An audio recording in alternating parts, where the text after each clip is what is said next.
Madina est arrivée il y a 2 mois avec ses enfants au camp de réfugiés de Dolo-Ado, en Éthiopie. Ils ont fui la Somalie où la famine a décimé leur bétail.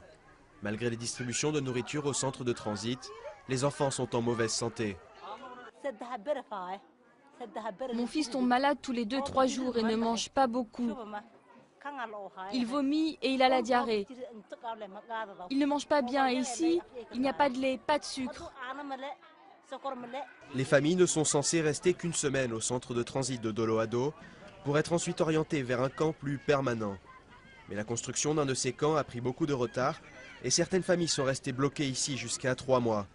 Pour l'ONG Médecins sans frontières, les conditions de vie à Dolo-Ado affectent la santé des réfugiés. Il y a trop de monde.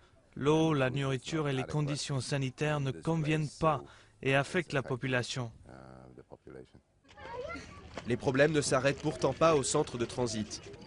Dans le camp de réfugiés d'Ilawen, la moitié des enfants souffrent de malnutrition.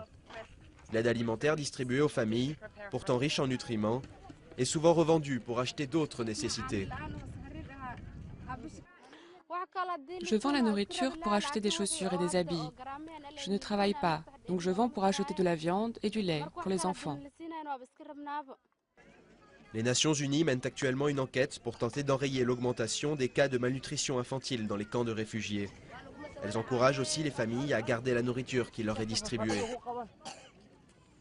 Nous avons les outils nécessaires pour empêcher toute détérioration de la situation, mais le défi est de réellement améliorer les choses.